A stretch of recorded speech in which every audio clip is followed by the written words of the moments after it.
ఇక యుద్ధమేనన్న కేసీఆర్ కొనుగోలుపై కాంగ్రెస్ డెడ్లైన్, చంద్రబాబుపై జగన్ సెటైర్లు, వణుకుతోన్న రాయలసీమ, తెలుగు రాష్ట్రాల్లో ఎన్ఐఏ కలకలం, భూటాన్ బోర్డర్లో చైనా కుట్రలు. ఇలా బ్రేక్ లేకుండా 90 వార్తలు అందించే నాన్ స్టాప్ 90కి స్వాగతం.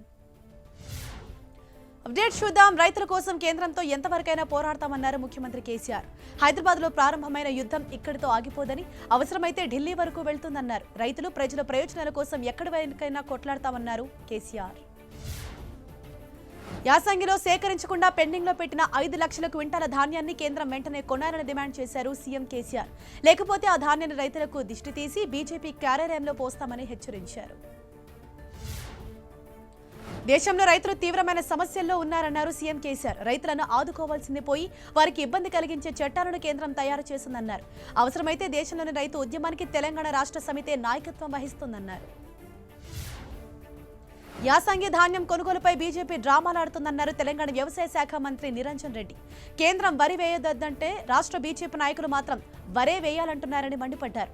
రైతులను రాష్ట్ర బీజేపీ నేతలు ఎందుకు రెచ్చగొడుతున్నారని ప్రశ్నించిన మంత్రి నిరంజన్ రెడ్డి, యాసంగిలో వరి ధాన్యంపై కేంద్రం స్పష్టత ఇవ్వాలన్నారు. ఇందిరా పార్క్ వద్ద ధర్నా చౌక్ లో మహాధరణ అనంతరం టీఆర్ఎస్ నేతలు రాజ్భవన్ కు వెళ్లి గవర్నర్ ను కలిశారు. ఎంపీ కేకే నేతృత్వంలో మంత్రులు, ఎంపీలు, ప్రజాప్రతినిధులు గవర్నర్ ను కలిశారు. రైతు సమస్యలు పరిష్కరించాలంటూ గవర్నర్ కు వినతి పత్రం అందజేశారు. సీఎం కేసీఆర్ ధర్నాపై కేంద్ర ప్రభుత్వం స్పందించింది. యాసంగిలో ఎంత ధాన్యం కొంటామనేది త్వరలోనే చెప్తామంది. ఖరీఫ్ సీజన్లో 40 లక్షల మెట్రిక్ టన్నుల ధాన్యం కొనుగోలును పెంచే అంశం పరిశీలనలో ఉందంది. గత రబీ సీజన్లో వచ్చిన హామీ మేరకు మొత్తం ధాన్యం కొనుగోలు చేస్తామని, అయితే ఉప్పుడు బియ్యం కొనే ప్రసక్తి లేదని తేల్చి చెప్పింది. అటు కేంద్ర రాష్ట్ర ప్రభుత్వాలు వరి ధాన్యం కొనుగోలు చేయాలంటూ తెలంగాణ కాంగ్రెస్ ర్యాలీ చేపట్టింది. హైదరాబాద్ పబ్లిక్ గార్డెన్ నుంచి కమిషనరేట్ కార్యాలయం వరకు కాంగ్రెస్ నేతలు ర్యాలీ చేశారు. ర్యాలీ సందర్భంగా ఉద్రిక్త పరిస్థితులు నెలకొన్నాయి. కేంద్ర రాష్ట్ర ప్రభుత్వాలు రైతులను మోసం చేసే కుట్ర చేస్తున్నాయని మాజీ PCC chief MP Uttam Kumar Reddy ఆరోపించారు. డ్రామాలు ఆపి వరి ధాన్యం కొనుగోలు చేయాలని డిమాండ్ చేశారు. కేంద్రంతో సీఎం కేసీఆర్ లోపాయికారి ఒప్పందం చేసుకున్నారని ఉత్తమ్ ఆరోపణలు చేశారు. రాష్ట్రంలో ప్రతి ధాన్యం గింజ కొనే వరకు కాంగ్రెస్ ఉద్యమం ఆగదన్నారు పీసీసీ చీఫ్ రేవంత్ రెడ్డి. కేసీఆర్ ధాన్యం కొనకపోతే ప్రగతి భవన్ గోడలు బద్దలు కొడతామని హెచ్చరించారు. ఈ నెల 23లోగా ధాన్యం కొనుగోలు చేయాలని డెడ్లైన్ విధించారు. లేని పక్షంతో రైతులతో కలిసి ప్రగతి భవన్ ను ముట్టడిస్తామని రేవంత్ రెడ్డి వార్నింగ్ ఇచ్చారు. ఇక రైతులు పండించిన పంటను కేంద్ర రాష్ట్ర ప్రభుత్వాలు కొనుక్కుంటే ఎవరు కొంటారని సీఎల్పీ నేత భట్టి విక్రమార్క ప్రశ్నించారు. చైనా, శ్రీలంక, పాకిస్తాన్ దేశాలు కొంటాయా అని ఎద్దేవా చేశారు. కుప్పం ఎఫెక్ట్ చంద్రబాబుపై పడిందన్నారు సీఎం జగన్. బీఎస్సీ సమావేశానికి చంద్రబాబు రాలేదని, ఆయనకున్న కష్టమేంటో తనకైతే తెలియదన్నారు. ఇక చంద్రబాబు అసెంబ్లీలో ఉన్నారో లేదో తెలియదన్నారు సీఎం జగన్. కుప్పం ఎఫెక్ట్ పడినట్లుందని మనవాళ్ళు అంటున్నారని, చంద్రబాబు వస్తారేమో అని అనుకున్నామని అన్నారు. మంచి ప్రయత్నాన్ని అడ్డుకుంటే దేవుడు మొట్టికాయలు వేయకుండా ఉంటాడా అన్నారు జగన్. ప్రజలకు అంత మంచి చేస్తున్నాము కాబట్టి ఏ ఎన్నికలు వచ్చినా వైసీపీ విజయం సాధిస్తుందని అన్నారు జగన్. ప్రజలకు ఉండే మమకారం ఓటింగ్ ద్వారా తెలుస్తుందన్నారు. వైసీపీ వచ్చిన ఓటింగ్ శాతం చాలా పెరిగిందని అన్నారు. 2019 ఎన్నికల్లో వచ్చిన ఓట్ల కంటే ఇప్పుడు ఇంకా ఎక్కువ ఓట్లు వచ్చాయన్నారు సీఎం జగన్. ఇక మహిళలను మహారాణులుగా తీర్చిదిద్దుతున్నామన్నారు సీఎం జగన్. మంత్రులుగా మహిళలకు అవకాశం కల్పించామని, తొలిసారిగా ఎస్సీసీగా మహిళలు నియమించామని తెలిపారు. అక్కా చెల్లెలను ఆదుకునేందుకే వైఎస్ఆర్ ఆసరా పథకం తెచ్చినట్లు చెప్పారు. మరోవైపు 1వ తేదీ ఆదివారమైన సెలవైన సూర్యోదయానికి ముందే పెన్షన్ అందుతోందన్నారు సీఎం జగన్. ఎయిడెడ్ వ్యవస్థను టీడీపీనే భ్రష్టు పట్టించిందన్నారు మంత్రి బొత్స సత్యనారాయణ. ఎయిడెడ్ రద్దుపై మండలిలో చర్చ జరిగింది. ఎయిడెడ్లో సంస్కరణలు చేద్దామని నిర్ణయం తీసుకున్నామన్నారు. రాజకీయ దురుద్దేశంతోనే టీడీపీ ఇష్యూ చేస్తుందన్నారు. ఎయిడెడ్ నియామకాల వెనుక ఎన్ని లావాదేవీలు జరిగాయో అందరికీ తెలుసని విమర్శించారు బొత్స. టీడీపీ అధినేత చంద్రబాబుకు కుప్పం ప్రజలు తగిన బుద్ధి చెప్పారని విమర్శించారు వైసీపీ ఎమ్మెల్యే రోజా. కుప్పం మున్సిపల్ ఎన్నికల ఓటమి తర్వాత టీడీపీ కీలకతమైందన్నారు. చంద్రబాబు, లోకేష్ తట్టాబుట్టా సర్దుకొని హైదరాబాద్ వెళ్లే పరిస్థితి వచ్చిందన్నారు రోజా. సీఎం అధ్యక్షతన రేపు మధ్యాహ్నం 3 గంటలకు కేబినెట్ సమావేశం జరగనుంది. కేబినెట్ సమావేశంలో కీలక చర్చలు జరగనున్నాయి. అలాగే అసెంబ్లీలో ప్రవేశపెట్టాల్సిన బిల్లులపై చర్చ జరగనుంది. సచివాలయంలోని మొదటి బ్లాక్ లో మీటింగ్ ఏర్పాటు చేస్తున్నట్లు ప్రకటించారు సచివాలయ ప్రధాన కార్యదర్శి. ఈ నెల 26 వరకు ఏపీ అసెంబ్లీ సమావేశాలు కొనసాగనున్నాయి. బీఎస్సీ సమావేశంలో అసెంబ్లీ సమావేశాలపై ఈ నిర్ణయం తీసుకున్నారు. 27 అంశాలపై శాసనసభలో చర్చకు డిమాండ్ చేస్తోంది టీడీపీ. అసెంబ్లీ మండలిలో పదే మున్సిపల్ ఎన్నికల్లో ఓటమి ప్రస్తావన తెస్తే ఎదురుదాడి చేయాలని టీడీపీ ఎమ్మెల్యేలు ఎమ్మెల్సీలకు సూచించారు చంద్రబాబు. టీడీఎల్పీ సమావేశం నిర్వహించిన చంద్రబాబు అసెంబ్లీలో అనుసరించాల్సిన వ్యూహాలపై దిశానిర్దేశం చేశారు. టీడీపీ ప్రతిపాదించిన 27 ప్రతిపాదనలపై చర్చకు పట్టుబట్టాలన్నారు. నమ్ముకున్న వారికి సీఎం జగన్ ఎప్పుడు మేలే చేస్తారని తన విషయంలో అది నిరూపితమైందన్నారు మోషన్ రాజు. ఏపీ శాసనమండలి చైర్మన్ గా ప్రభుత్వం మోషన్ రాజును ఎంపిక చేసింది. దీంతో శాసనమండలి చైర్మన్ గా ఆయన నామినేషన్ దాఖలు చేశారు. రేపు శాసనమండలి చైర్మన్ ఎన్నికను అధికారికంగా ప్రకటించనున్నారు అసెంబ్లీ కార్యదర్శి. స్థానిక సంస్థల కోటా వైసీపీ ఎమ్మెల్సీ అభ్యర్థులకు సీఎం జగన్ బీఫారంలు అందజేశారు. శాసనసభలోని సీఎం కార్యాలయంలో పార్టీ అభ్యర్థులు వంశీకృష్ణ శ్రీనివాస్ యాదవ్, తూమాటి మాధవరావు, డాక్టర్ ఉమారెడ్డి వెంకటేశ్వరులు సీఎం జగన్ ను మర్యాదపూర్వకంగా కలిశారు. అమరావతి రైతుల పోరాటానికి బీజేపీ మద్దతిస్తోందన్నారు ఆ పార్టీ రాష్ట్ర అధ్యక్షుడు సోము వీర్రాజు. ఈ నెల 21న రైతుల పాదయాత్రలో ప్రత్యక్షంగా పాల్గొంటున్నామని తెలిపారు. అమరావతి అభివృద్ధిలో వెనకడుగు వేస్తున్న ప్రభుత్వ తీరుకు నిరసనగా రైతుల పోరాటంలో పాల్గొన్నారని పిలుపునిచ్చారు సోము వీర్రాజు. అమరావతి రాజధానిపై ఏపీ హైకోర్టులో 4 రోజు వాదనలు జరిగాయి. గత ప్రభుత్వం అమరావతిపై తీసుకున్న నిర్ణయం సబబేనని పిటిషనర్ తరపు న్యాయవాది వాదనలు వినిపించారు. అయితే రాజధాని ఒకే చోట ఉంటే ప్రజలకు భాగస్వామ్యం లేదనడం సరైంది కాదని ధర్మాసనం అభిప్రాయపడింది. మాజీ మంత్రి వైఎస్ వివేక హత్య కేసులో సీబీఐ దూకుడుగా వెళ్తోంది. ఈ హత్య కేసులో మరో అనుమానితుడు దేవిరెడ్డి శంకర్ రెడ్డిని అదుపులోకి తీసుకున్న సీబీఐ అధికారులు ఇవాళ పులివెందుల కోర్టులో ప్రవేశపెట్టారు. కోర్టు 14 రోజుల పాటు రిమాండ్ విధించింది. దీంతో ఆయన కడప జైలుకు తరలించారు. సీబీఐకి లేఖ రాశారు దేవిరెడ్డి శంకర్ రెడ్డి కుమారుడు చైతన్యరెడ్డి. తన తండ్రి ఆరోగ్య పరిస్థితి బాగోలేదని, ఎడమ భుజానికి బలమైన గాయం కావడంతో సర్జరీ చేయించామని చెబుతున్నాడు. తన తండ్రి ఆరోగ్య పరిస్థితిని పరిగణలోకి తీసుకుని న్యాయం చేయాలని కోరాడు. మెదక్ జిల్లా మాసాయిపేట మండలంలోని జమున హ్యాచరీస్ భూములపై 3వ రోజు అధికారులు సర్వే చేశారు. అచ్చంపేట, హగింపేట గ్రామాల పరిధిలోని సర్వే నెంబర్ 97లోని భూముల సర్వే పూర్తి చేశారు. పలు చోట్ల హద్దులను చెరిపివేసినట్లు గుర్తించామన్నారు. ఈ 3 రోజులు చేసిన సర్వేకు సంబంధించిన పూర్తి వివరాలతో కూడిన నివేదికను కలెక్టర్కు అందజేస్తామన్నారు తహసీల్దార్ మాలతి. భవన నిర్మాణ విషయంలో మోసం చేశారనే ఆరోపణలు ఎదుర్కొంటున్న సంధ్య కన్వెన్షన్ ఎండీ శ్రీధర్రావుకు 14 రోజుల కోర్టు రిమాండ్ విధించింది. దీంతో ఆయన్ను చెర్లపల్లి జైలుకు తరలించారు. మరోవైపు బెయిల్ మంజూరు చేయాలని శ్రీధర్రావు తరపు న్యాయవాదులు హైకోర్టును ఆశ్రయించారు. ఈ బెయిల్ పిటిషన్ రేపటికి వాయిదా పడింది. క్రిప్టో కరెన్సీపై ప్రధాని మోదీ కీలక వ్యాఖ్యలు చేశారు. అది అసాంఘిక శక్తుల చేతుల్లోకి వెళ్లకుండా చూసుకోవాలని, ఇందుకోసం దేశాలన్నీ కలిసి పనిచేయాలని అన్నారు. ఆస్ట్రేలియాలో జరుగుతున్న ది సిడ్నీ డైలాగ్ సదస్సులో వర్చువల్ గా పాల్గొన్న Modi India technology evolution and revolution అనే అంశంపై ప్రసంగించారు. ఢిల్లీలో వాలు కాలుష్యం కట్టడికి ప్రభుత్వం చర్యలు చేపట్టింది. యూపీ, హర్యానా నుంచి ఢిల్లీకి ప్రవేశించే ట్రక్కులపై నిషేధం విధించింది. వాహనాలను తనిఖీ చేసిన తర్వాత నిత్యావసరాల ట్రక్కులను మాత్రమే పోలీసులు అనుమతిస్తున్నారు. ఎయిర్ క్వాలిటీ మేనేజ్మెంట్ కమిషన్ ఆదేశాల మేరకు ఈ నెల 21 వరకు నిషేధం అమల్లో ఉంటుంది. కాలుష్య కాసరంగా మారిన యమునా నదిని వచ్చి అసెంబ్లీ ఎన్నికల్లోపు ప్రక్షాళన చేసి అందులో తలస్నానం చేస్తారని ప్రకటించారు ఢిల్లీ సీఎం అరవింద్ కేజ్రీవాల్. 70 సంవత్సరాల్లో యమునా నది మురికిగా మారిందని, దీన్ని 2 రోజులు శుభ్రం చేయలేమన్నారు. యమునా నది ప్రక్షాళన చేసేందుకు ప్రభుత్వం 6 పాయింట్లతో కార్యాచరణ ప్రణాళిక సిద్ధం చేసిందన్నారు. కేంద్ర ప్రభుత్వానికి తమిళనాడు సీఎం స్టాలిన్ మరో విజ్ఞప్తి చేశారు. 8 రాష్ట్ర రోడ్లను జాతీయ రహదారులుగా నోటిఫై చేయాలని కేంద్రాన్ని కోరారు. అవసరమైన నిధులతో ఈ రోడ్ల అభివృద్ధి పనులను రాష్ట్ర ప్రభుత్వానికి అప్పగించాలని కోరారు. బలవంతపు వసూళ్ల కేసులో ముంబై మాజీ పోలీస్ కమిషనర్ పరంబీర్ సింగ్ కు అరెస్టు నుంచి రక్షణ కల్పించేందుకు సుప్రీంకోర్టు నిరాకరించింది. ఆయన ఎక్కడున్నాడో చెప్పాలని న్యాయస్థానం ఆదేశించింది. ఆ వివరాలు చెప్పేంత వరకు ఆయన పిటిషన్పై విచారణ చేపట్టబోమని, రక్షణ కల్పించబోమని స్పష్టం చేసింది. బాలిక శరీరాన్ని నిందితుడు నేరుగా తాకనప్పుడు ఆ చర్య పోక్సో చట్ట నిబంధనల ప్రకారం లైంగిక వేధింపుల కిందకు రాదు అంటూ బాంబే హైకోర్టు ఇచ్చిన వివాదాస్పద తీర్పును సుప్రీంకోర్టు కొట్టివేసింది. దుస్తుల మీద నుంచి శరీర భాగాలను తాకటం లైంగిక వేధింపేనని స్పష్టం చేసింది. బాంబే హైకోర్టు తీర్పు చట్టానికి సంకుచిత వివరణ ఇచ్చేలా ఉందని వ్యాఖ్యానించింది. నైరుతి బంగాళాఖాతంలో ఏర్పడిన వాయుగుండం ప్రభావంతో రాయలసీమ, దక్షిణ కోస్తా జిల్లాలో విస్తారంగా వర్షాలు కురుస్తున్నాయి. రేపు తెల్లవారుజామున వాయుగుండం చెన్నై సమీపంలో తీరం దాటే అవకాశం ఉందని వాతావరణ కేంద్రం అధికారులు అంచనా వేస్తున్నారు. దక్షిణ కోస్తాంధ్ర సముద్ర తీర ప్రాంతం గంటకు 45 నుంచి 65 కిలోమీటర్ల వేగంతో ఈదురుగాలులు వీస్తున్నాయి. భారీ వర్షాల నేపథ్యంలో అలర్ట్ గా ఉండాలంటూ నెల్లూరు, చిత్తూరు, కడప జిల్లా కలెక్టర్లను ఆదేశించారు సీఎం జగన్. అవసరమైన చోట్ల వెంటనే సహాయ శిబిరాలు తెరవాలని సూచించారు. సహాయ శిబిరాల్లో అన్ని రకాల వస్తువులు ఉండేలా చర్యలు తీసుకోవాలని సీఎం జగన్ పరిస్థితులను ఎప్పటికప్పుడు గమనించుకుంటూ తగిన చర్యలు తీసుకోవాలని ఆదేశించారు. ఉదయం నుంచి గ్యాప్ లేకుండా దంచుకొడుతున్న వర్షంతో తిరుపతి రోడ్లన్నీ చెరువులు తలపిస్తున్నాయి. పలు కాలనీలు నీరు మునగటంతో జనజీవనం స్తంభించింది. మరోవైపు ట్రాఫిక్ తీవ్ర అంతరాయం ఏర్పడింది. అటు రేణిగుంటలో కురిసిన భారీ వర్షంతో ఎయిర్పోర్ట్లోకి నీరు చేరింది. దీంతో విమానాల రాకపోకలకు తీవ్ర అంతరాయం ఏర్పడింది. భారీ వర్షాల నేపథ్యంలో రేపు చిత్తూరు జిల్లాలో స్కూళ్లకు సెలవు ప్రకటించారు. చిత్తూరులో స్కూల్ పిల్లలకు పలు ప్రమాదం తప్పింది. నగరంలోని దొడ్డుపల్లి రైల్వే బ్రిడ్జ్ కింద స్కూల్ బస్సు వరదలో చిక్కుకుంది. బస్సులో 30 మంది స్కూల్ పిల్లలు ఉండగా ఫైర్ డిపార్ట్మెంట్ చాకచక్యంగా వారిని కాపాడింది. వరద నీటిని అంచనా వేయలేకపోయిన డ్రైవర్ బస్సును అండర్ బ్రిడ్జ్ కిందకు తీసుకువెళ్లాడు. వరద నీటి ధాటికి బస్సు అక్కడే ఇరుక్కుపోయింది. శ్రీవారి ఆలయంతో పాటు పరిసర ప్రాంతాలు, మాడవీధులు, తిరుమలలోని రోడ్లు, కాలేజీలు ఉన్న ప్రాంతాలు జలమయమయ్యాయి. నిరంతరాయంగా కురుస్తున్న వర్షంతో భక్తులు తీవ్ర అవస్థలు పడుతున్నారు. దర్శనానికి వెళ్లే భక్తులతో పాటు దర్శనానంతరం బయటకు వస్తున్న భక్తులు షెడ్ల కిందకు పరుగులు తీస్తున్నారు. తిరుమల రింగ్ రోడ్లోని ఏపీ టూరిజం హోటల్ వెనుక కొండ చర్యలు జారిపడ్డాయి. దీంతో టూరిజం హోటల్ కాంపౌండ్ వాల్ ధ్వంసమవగా ఇద్దరికి స్వల్ప గాయాలయ్యాయి. దీంతో 2 ఘాట్ రోడ్లు మూసివేశారు. ఘాట్ రోడ్లు ఎప్పుడు తెరిచేది తర్వాత ప్రకటిస్తామంది టీటీడీ. మరోవైపు భారీ వర్షాల నేపథ్యంలో రేపు కూడా తిరుమల నడకదారిని మూసివేయనున్నారు. భారీ వర్షాలతో తిరుపతి బస్టాండ్ నీట మునిగింది. పలు బస్సులు బస్టాండ్కే పరిమితమయ్యాయి. పరిమిత సంఖ్యలో మాత్రమే బస్సులు తిరుగుతున్నాయి. దీంతో ప్రయాణికులు తీవ్ర ఇబ్బందులు పడుతున్నారు. కుండపోత వర్షానికి కపిలతీర్థం ఉధృతంగా జాలువారుతోంది. తిరుమల గిరిలో కురిసిన వర్షాలకు మట్టితో వరద నీరు కిందకు పడుతోంది.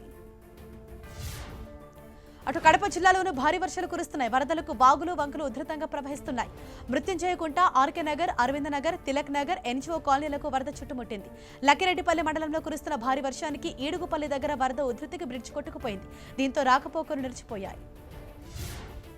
ఇక నెల్లూరు జిల్లా మర్రిపాడు మండలంలో కురుస్తున్న భారీ వర్షాలతో పలు గ్రామాలు జలదిగ్బంధంలో చిక్కుకున్నాయి. వాగులు, వంకలు ఉధృతంగా ప్రవహిస్తున్నాయి.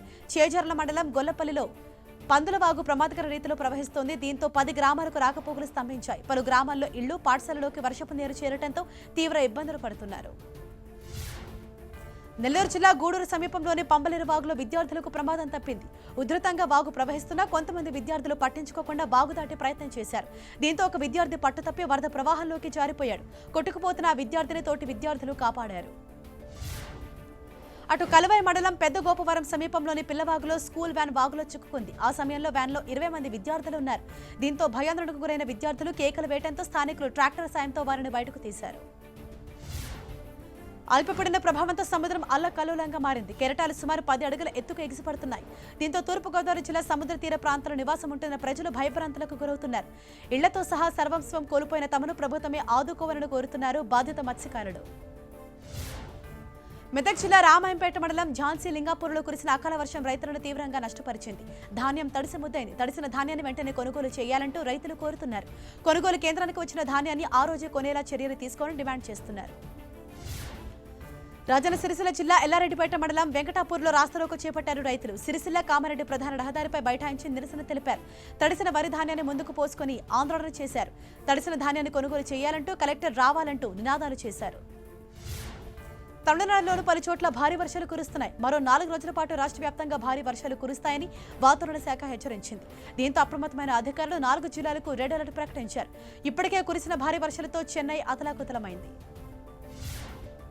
నూతన పెట్టుబడుల ఆకర్షణపై ప్రత్యేక దృష్టి సారించాలని అధికారులకు సూచించారు ఐటీ పరిశ్రమల శాఖ మంత్రి కేటీఆర్. కరోనా సంక్షోభం తర్వాత పరిస్థితులు చక్కబడుతున్నాయని, ఇప్పుడు కొత్త ఇన్వెస్టర్స్ ను ఆకర్షించేందుకు ప్రణాళికలు రూపొందించాలని సూచించారు. దీంతో మరిన్ని ఉపాధి అవకాశాలు పెరుగుతాయన్నారు. కోటిడిఎంఈ కార్యాలయంలో సిఎస్ఆర్ కింద హ్యుందాయ్ కంపెనీ ప్రభుత్వానికి విరాళంగా ఇచ్చిన 7 అంబులెన్స్లను మంత్రి హరీష్ రావు ప్రారంభించారు. దాదాపు ₹1.5 వ్యయంతో అంబులెన్స్లను ప్రభుత్వానికి విరాళంగా ఇవ్వడంపై మంత్రి హరీష్ రావు వారికి ధన్యవాదాలు తెలిపారు. కరోనా లాంటి పరిస్థితుల్లో అంబులెన్స్లను ఇవ్వడం సంతోషకరమన్నారు. సిద్దిపేట మాజీ కలెక్టర్ వెంకటరామరెడ్డి రాజీనామాను ఆమోదించడాన్ని సవాల్ చేస్తూ హైకోర్టులో పిల్ దాఖలు చేశారు research scholars Subender Singh. Shankar IAS రాజీనామాను ఆమోదించే అధికారం రాష్ట్ర ప్రభుత్వానికి లేదని పిటిషన్లో పేర్కొన్నారు. వెంకటరామరెడ్డి ఎమ్మెల్సీ నామినేషన్ ఆమోదించకుండా ఆదేశాలు ఇవ్వాలని విజ్ఞప్తి చేశారు. తెలంగాణలో ఖాళీగా ఉన్న ఉద్యోగాలు భర్తీ చేయాలంటూ బీజేవైఎం నేతలు టీఎస్పీఎస్సీ ముట్టడికి ప్రయత్నించారు. దీంతో పోలీసులు టీఎస్పీఎస్సీ వైపు వెళ్లే మార్గాలన్నీ మూసివేశారు. పోలీసుల తీరుపై ఆగ్రహించిన బీజేవైఎం కార్యకర్తలు అబ్కారీ భవన్ ముందు ధర్నా నిర్వహించారు. ఖాళీగా ఉన్న ఉద్యోగాలకు వెంటనే నోటిఫికేషన్లు విడుదల చేయాలని డిమాండ్ చేశారు. ఏపీలో ఉద్యోగాల భర్తీకి ప్రభుత్వం గ్రీన్ సిగ్నల్ ఇచ్చింది. డైరెక్టర్ ఆఫ్ మెడికల్ ఎడ్యుకేషన్లో 2190 కొత్త ఉద్యోగాలతో పాటు మరో 1952 ప్రస్తుత ఖాళీల భర్తీకి ఓకే చెప్పింది. దీనిపై డైరెక్టర్ ఆఫ్ మెడికల్ ఎడ్యుకేషన్ నియామకాలకు ఏర్పాట్లు చేసుకోవాలని సూచించింది. గవర్నర్ బిశ్వభూషణ్ హరిచందన్ సీఎం జగన్ ఫోన్లో పరామర్శించారు. శాసనసభ విరామ సమయంలో గవర్నర్తో ఫోన్లో మాట్లాడిన సీఎం ఆయన ఆరోగ్య పరిస్థితిపై ఆరా తీశారు. నిన్ననే వైద్యులతో ఆరోగ్య పరిస్థితిపై మాట్లాడినట్లు చెప్పారు. సరైన సమయంలో ఆసుపత్రిలో చేరినట్లు వైద్యులు చెప్పారని గవర్నర్కు సీఎం వెల్లడించారు. త్వరగా కోలుకోవాలని ఆకాంక్షిస్తున్నట్లు పేర్కొన్నారు. తెలుగు రాష్ట్రాల్లో మాజీ మావోలు మావో సానుభూతి పరులు విరసం నేతల ఇళ్లలో ఎన్ఐఏ సోదాలు చేపట్టింది. ఉదయం 5 గంటల నుంచి తనిఖీలను ప్రారంభించారు అధికారులు. హైదరాబాద్ నాగోల్లోని రవిశర్మ, అనురాధ ఇళ్లలో సోదా చేశారు. అటు ప్రకాశం జిల్లాలో ఆర్కే తోడలుడైన కళ్యాణరావు ఇంట్లో ఎన్ఐఏ అధికారులు సోదా చేశారు. మావోయిస్టులతో సంబంధాలు, ఆర్కే జీవిత చరిత్రపై పుస్తకం ప్రచురించిన అంశంపై ఆరా తీశారు. మరోవైపు విశాఖ అరుణోవ కాలనీలో న్యాయవాద దంపతులు శ్రీనివాసరావు, అన్నపూర్ణ ఇళ్లలో కూడా తనిఖీ చేపట్టారు. విశాఖపట్నంలోని హిందుస్థాన్ జింక్ లిమిటెడ్ సంస్థ నుంచి మిగిలిన 29.5% వాటాను కూడా ఉపసంహరించుకునేందుకు కేంద్రానికి సుప్రీంకోర్టు గ్రీన్ సిగ్నల్ ఇచ్చింది. గతంలో జరిగిన పెట్టుబడుల ఉపసంహరణపై పూర్తిస్థాయి దర్యాప్తు జరపాలని సీబీఐకి ఆదేశించింది సుప్రీంకోర్టు. తెలంగాణలో మద్యం దుకాణాల లైసెన్సులకు దరఖాస్తు నేటితో ముగిసింది. రాష్ట్ర వ్యాప్తంగా 2620 దుకాణాలకు లైసెన్సులు జారీ చేసేందుకు ఈ నెల 9 నుంచి దరఖాస్తుల స్వీకరణ మొదలైంది. చివరి రోజు భారీ స్థాయిలో దరఖాస్తులు వచ్చినట్లుగా అధికారులు చెప్పారు.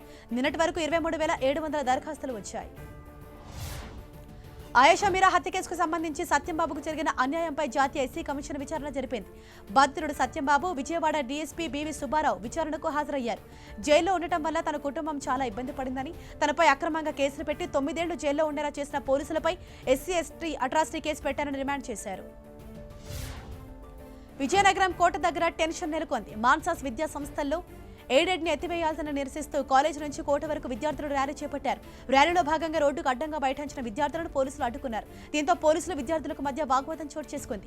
విద్యార్థి సంఘం నేతల అరెస్టులకు విద్యార్థులు అడ్డుకోవడంతో పరిస్థితి ఉద్రిక్తంగా మారింది. విజయనగరం నుంచి చలో అసెంబ్లీ కార్యక్రమానికి బయలుదేరిన టీడీపీ నేతలను పోలీసులు అడ్డుకున్నారు. టీడీపీ నాయకులను ఎక్కడికక్కడ అరెస్ట్ చేశారు. ప్రజా సమస్యలపై ప్రభుత్వ వైఖరి నిరసిస్తూ చలో అసెంబ్లీకి పిలుపునిచ్చింది టీడీపీ. మహబూబాబాద్ జిల్లాలో ఓ పెట్రోల్ బంక్ మోసాన్ని బయటపెట్టాడు యువకుడు. నరసింహలపేటలోని పెట్రోల్ బంక్లో లీటర్ పెట్రోల్ కొడితే సగం కూడా రాకపోవడంతో యువకుడు బంక్ నిర్వాహకుడిపై మండిపడ్డాడు. అసలే పెట్రోల్ ధరలు ఆకాశాన్ని అంటున్నాయని, ఇలా మోసాలకు పాల్పడితే ఎలా అంటూ ఒంటిపై పెట్రోల్ పోసుకుని నిప్పంటించుకోబోయాడు. కొత్తగూడెం జిల్లాలోని ఓ సైకిల్ షాప్ లో పాము కలకలం రేపింది. ప్రేమ్ కుమార్ సైకిల్ షాప్ లోకి పాము దూరింది. ఇది గమనించిన షాప్ యజమాని భయంతో కేకలు వేశాడు. స్నేక్ సొసైటీ సభ్యులు పామును గుర్తించి బయటకు తీశారు. ఆంధ్ర ఒడిశా సరిహద్దులు అక్రమంగా తరలిస్తున్న మద్యాన్ని పట్టుకున్నారు పోలీసులు. శ్రీకాకుళం జిల్లా పాతపట్నం చెక్పోస్టులో పోలీసులు వాహన తనిఖీలు చేపట్టారు. ఈ తనిఖీలో ఆటోలో ఫుడ్ ట్రస్ట్ కింద డిక్కీ తయారు చేసి మద్యం బాటిళ్లను తరలిస్తుండగా పట్టుకున్నారు. విశాఖ జిల్లా శ్రీహరిపురం ఇందిరా కాలనీలో ప్రమాదం జరిగింది. గ్యాస్ సిలిండర్ పేలటంతో 2 వ్యక్తులకు తీవ్ర గాయాలయ్యాయి. దేశంలో కరోనా మహమ్మారికి వ్యతిరేకంగా టీకాల పంపిణీ వేగంగా సాగుతోంది. ఇవాళ ఉదయం నాటికి దేశంలో వ్యాక్సిన్ డోసుల పంపిణీ 115 కోట్లు దాటింది. దుబాయ్లో light combat air craft Tejas ఆధ్వర్యంలో నిర్వహించిన ఎయిర్ షో అదరహో అనిపించింది. గాల్లో పొగలు చిమ్ముకుంటూ తేజాస్ విమానం విన్యాసాలు ప్రదర్శించింది. అరుణాచల్ ప్రదేశ్ ఈటానగర్లో పెను ప్రమాదం తప్పింది. భారత వైమానిక దళానికి చెందిన MI-17 హెలికాప్టర్ ప్రమాదవశాత్తు కూలిపోయింది. అదృష్టవశాత్తు హెలికాప్టర్లో ఉన్న 2 పైలట్లు, 3 సిబ్బంది స్వల్ప గాయాలతో బయటపడ్డారు. వెంటనే వారిని స్థానిక ఆసుపత్రికి తరలించి చికిత్సను అందించారు. ప్రమాదానికి గల కారణాలపై అధికారులు దర్యాప్తు జరుపుతున్నారు. ఇనుప ఫ్రేమ్లతో ఏర్పాటు చేసిన ఎత్తైన ఫెన్సింగ్ ను ఒక భారీ ఏనుగు ఈజీగా దాటేసింది. ముందు కంచె దాటడం ఏనుగుకు కాస్త కష్టంగా అనిపించింది. అయితే కొంతసేపటి తర్వాత ముందరి కళ్ళను ఫెన్సింగ్ అవతలకు పెట్టి సునాయాసంగా దాటింది. కర్ణాటకలోని మైసూరు సమీపంలో నాగరహోళే టైగర్ రిజర్వ్ ప్రాంతంలో ఈ ఘటన జరిగింది. పంజాబ్లో జాగ్రావాన్ గ్రామంలో కాల్పుల కలకలం రేగింది. గ్రామంలోని ఓ ఇంటిపై 8 మంది దుండగులు కాల్పులు జరిపారు. ఈ కాల్పులో ఒకరికి తీవ్ర గాయాలయ్యే ఘటనకు సంబంధించి ఒకరిని పోలీసులు అరెస్ట్ చేశారు. డబ్బుల వివాదం వల్లే కాల్పులు జరిగినట్లు తెలుస్తోంది. వ్యాపార వర్గాల ఆసక్తి రేకెత్తిస్తూ దేశంలోని అతిపెద్ద ఐపీఓగా స్టాక్ మార్కెట్లోకి అడుగుపెట్టిన 197 కమ్యూనికేషన్స్ లిమిటెడ్ పేటీఎం ఆరంభంలోనే డీలా పడింది. మొత్తం 18,300 కోట్లతో దేశంలో అతిపెద్ద ఐపీఓగా మార్కెట్లోకి వచ్చిన పేటీఎం ఊరించి ఉసురుమనిపించింది. పేటీఎం ప్రమోటర్లను నమ్మి పెట్టుబడులు పెట్టిన మదుపరులకు ఫస్ట్ డేనే 27% పైగా నష్టంతో భారీ షాక్ తగిలింది. చైనా ఆగడాలకు హద్దు లేకుండా పోతోంది. సరిహద్దులోని పొరుగు దేశాల భూభాగంలోకి అక్రమంగా ప్రవేశిస్తోంది. తాజాగా భూటాన్ భూభాగంలోకి డ్రాగన్ సైన్యం ప్రవేశించినట్లు ఉపగ్రహ చిత్రాలు బయటకు వచ్చాయి. భూటాన్ భూభాగంలో గతేడాదిలోనే 4 గ్రామాలను చైనా నిర్మించినట్లు ఈ చిత్రాలు స్పష్టం చేస్తున్నాయి. భూటాన్ సరిహద్దులో దాదాపు 100 చదరపు కిలోమీటర్ల పొడవునా కొత్త గ్రామాలు ఏర్పడ్డాయి. అమెరికా అధ్యక్షుడు జో బైడెన్ ఎలక్ట్రిక్ వాహనాలపై ప్రత్యేక దృష్టి సారించారు. ఇందులో భాగంగా దేశవ్యాప్తంగా ఎలక్ట్రికల్ వాహనాల వినియోగాన్ని విస్తరించేందుకు అడుగులు వేస్తున్నారు. ఎలక్ట్రిక్ వాహనాల తయారీ కోసం భారీ ఎత్తున నిధులను విడుదల చేస్తున్నారు. మిచిగన్లోని ఎలక్ట్రిక్ వాహనాల తయారీ సంస్థను సందర్శించారు. అంతేకాకుండా ఎలక్ట్రికల్ హమర్ వాహనాన్ని స్వయంగా నడిపారు. ఉక్రెయిన్ ఆమ్ల దళాలు క్రీమియా బోర్డర్లో డ్రిల్స్ నిర్వహించారు. సైనికుల శక్తి సామర్థ్యాలు వెలికితీసేందుకు ఈ డ్రిల్స్ నిర్వహించామని అధికారులు తెలిపారు. ఇతర దేశాల నుంచి వచ్చిన శరణార్థులకు బెలారస్ ఆశ్రయం కల్పించింది. దాదాపు 1000 మందికి పైగా శరణార్థులకు అన్ని రకాల వసతులను అధికారులు కల్పించారు. తమకు ఆశ్రయం కల్పించిన బెలారస్ ప్రభుత్వానికి శరణార్థులు కృతజ్ఞతలు తెలిపారు. బ్రెజిల్ సావో పాలో ఫ్యాషన్ వీక్ నిర్వాహకులు ఘనంగా నిర్వహించారు. ఫ్రీ ఫైర్ అనే మొబైల్ గేమ్ స్ఫూర్తితో మోడల్స్ దుస్తులను డిజైన్ చేశారు. ప్రపంచవ్యాప్తంగా ప్రసిద్ధి చెందిన ఫ్రీ ఫైర్ మొబైల్ గేమ్ స్ఫూర్తితో ఈ ఫ్యాషన్ వీక్ ను నిర్వహించడం సంతోషంగా ఉందని డిజైనర్లు తెలిపారు. స్విట్జర్లాండ్లోని మంచు పర్వతాల్లో అథ్లెట్లు హల్చల్ చేశారు. పర్వతాల్లో speed skiing, snowboarding, back country freestyle, windsurfing విన్యాసాలను చేసి అందరిని అబ్బురపరిచారు. కొందరు అథ్లెట్లు వింగ్ సూట్స్ ధరించి హెలికాప్టర్ మీద నుంచి కిందకు దూకారు. యూరప్ కొసావోలో 2 వ్యక్తులు క్యాన్సర్తో పోరాడుతున్న పేషెంట్లకు సర్ప్రైజ్ ఇచ్చారు. పేషెంట్లు చికిత్స తీసుకుంటున్న ఆసుపత్రులను రూముల్లోకి స్పైడర్ మ్యాన్ డ్రెస్సులు ధరించి బిల్డింగ్ ద్వారా ఎక్కి వారిని ఆశ్చర్యపరిచారు. దీంతో పాటు వారికి రకరకాల బహుమతులు అందించారు. క్యాన్సర్తో పోరాడుతున్న చిన్నపిల్లలకు నిధులను సమీకరించేందుకు ఈ కార్యక్రమం చేపట్టినట్లు వారు తెలిపారు. ఇటలీ మిలాన్ పోలీసులు మహిళా ఉగ్రవాది టఫాలారీను అరెస్ట్ చేశారు. ఇటీవలే టఫాలారీ తన సమీప బంధువును పెళ్లి చేసుకుంది. ఆమె ఫోన్లో టెర్రరిస్టు దాడులకు సంబంధించి సమాచారం ఉందని పోలీసులు తెలిపారు. 2020 వియన్నాలో జరిగిన టెర్రరిస్టు దాడులకు ఇటలీ మహిళకు సంబంధం ఉందని పోలీసులు తెలిపారు. ఇటీవల కురిసిన భారీ వర్షాలకు కెనడా అబాట్స్ఫోర్డ్ నగరం అతలాకుతలమైంది. ఎడతెరపి లేకుండా వర్షాలు పడటంతో నగరంలో జనజీవనం స్తంభించిపోయింది. అసలే వరదలతో సతమతమవుతున్న ప్రజలకు నగరంలో జరిగిన ఓ అగ్ని ప్రమాదం చికాకు తెప్పించింది. ఓ వాహనంలో మంటలు చెలగటంతో పొగ నగరమంతా వ్యాపించింది. ఇక నగరంలో ఎమర్జెన్సీ విధించడంతో 1100 మందిని ఇళ్లు ఖాళీ చేయించి సురక్షిత ప్రాంతాలకు తరలించారు. అమెరికా కొలరాడో రాష్ట్రంలోని అడవుల్లో కార్చిచ్చు చెలరేగింది. దీంతో అప్రమత్తమైన అధికారులు సమీప ప్రజలను ఖాళీ చేయించి సురక్షిత ప్రాంతాలకు తరలించారు. ఈ మంటలను అదుపు చేస్తున్న ఓ ప్లేన్ ప్రమాదవశాత్తు కుప్పకూలింది. ఈ ప్రమాదంలో పైలట్ మృతి చెందాడు. జర్మనీలో ఆందోళనకారులు రోడ్డెక్కారు. జర్మనీలో ఉన్న రష్యా మానవ హక్కుల సంస్థను మూసివేయొద్దని నిరసన చేపట్టారు. మానవ హక్కుల సంస్థను మూసివేసే కేసును మాస్కో కోర్టు అంగీకరించడంపై నిరసనకారులు మండిపడ్డారు. ప్లకార్డులు, జెండాలు పట్టుకొని నిరసన తెలిపారు. గ్రీస్లో పాలిటెక్నిక్ తిరుగుబాటు వార్షికోత్సవ వేడుకలు రసభాస చోటు చేసుకుంది. 1973లో జరిగిన పాలిటెక్నిక్ తిరుగుబాటులో 24 మంది మృతి చెందారు. వారికి నివాళులు అర్పించేందుకు వెళ్తున్న వారిని పోలీసులు అడ్డుకున్నారు. దీంతో పోలీసులకు ఆందోళనకారులకు మధ్య తోపులాట జరిగింది. చెక్ రిపబ్లిక్ రాజధాని ప్రేగ్లో ఆందోళనకారులు రోడ్డెక్కారు. వ్యాక్సిన్ వేసుకుని వారికి లాక్డౌన్ విధించేందుకు ప్రభుత్వం సిద్ధమవుతుండడంపై ఆందోళనకారులు మండిపడ్డారు. వేలాది మంది ఆందోళనకారులు ప్లకార్డులు, జెండాలు పట్టుకుని నిరసన తెలిపారు. వ్యాక్సిన్ తీసుకుని వారు వచ్చే వారం నుంచి రెస్టారెంట్లకు, పబ్లిక్ స్థలాలకు రాకుండా నిషేధం విధించడంపై మండిపడ్డారు. సౌత్ కొరియా హైస్టెక్స్ నేషనల్ యూనివర్సిటీ ప్రవేశ పరీక్షకు 5 లక్షల మంది విద్యార్థులు హాజరయ్యారు. ఈ ప్రవేశ పరీక్ష దాదాపు 9 గంటల పాటు జరిగింది. కరోనా నిబంధనలు పాటించి పరీక్షలు నిర్వహించామని అధికారులు తెలిపారు. ఘనాలో మారుమూల గ్రామాలకు చెందిన విద్యార్థులకు ఓ టీచర్ రోబోటిక్స్ పై పాఠాలు చెబుతున్నారు. ఆధునిక సమాజంలో చిన్నప్పటి నుంచి పిల్లలు అన్ని నేర్చుకోవాలనే ఉద్దేశంతో రోబోటిక్స్ పాఠాలు చెబుతున్నారని టీచర్ వెల్లడించారు. ఆస్ట్రియా రాజధాని వియన్నాలో కోవిడ్ విలయతాండవం చేస్తుంది. రోజురోజుకు కరోనా కేసులు భారీగా పెరుగుతున్నాయి. కరోనాను కట్టడి చేసేందుకు 12 ఏళ్లు పైబడిన టీకా తీసుకునే వాళ్ళకి లాక్డౌన్ విధించారు. అయితే దేశంలో ప్రతి ఒక్కరూ వ్యాక్సిన్ తీసుకోవాలని సెక్స్ వర్కర్లు విజ్ఞప్తి చేస్తున్నారు. కేసులు పెరుగుతుండటంతో వ్యాక్సిన్ తీసుకోవాలని వారు కోరుతున్నారు. ఆస్ట్రేలియా క్రిస్మస్ ద్వీపానికి ఎర్రపీతలు వలస వెళ్తున్నాయి. 1 లక్ష కాదు, 2 లక్షలు కాదు, ఏకంగా 5 కోట్ల ఎర్రపీతలు వలస వెళ్తున్నాయి. ప్రతి ఏటా నవంబర్ నెలలో ఎర్రపీతలు వలస వెళ్లడం అక్కడ సాధారణంగా జరుగుతుంది. ఎర్రపీతలకు ఆటంకం కలిగించకుండా రోడ్లు, బ్రిడ్జ్లను అక్కడ అధికారులు మూసివేశారు. ప్రస్తుతం ఎర్రపీతలు రోడ్లు, బ్రిడ్జ్లు దాటుతున్న దృశ్యాలు సోషల్ మీడియాలో వైరల్ అవుతున్నాయి. We non stop 90 top stories keep watching 10 TV. జనం కోసం, నిజం కోసం.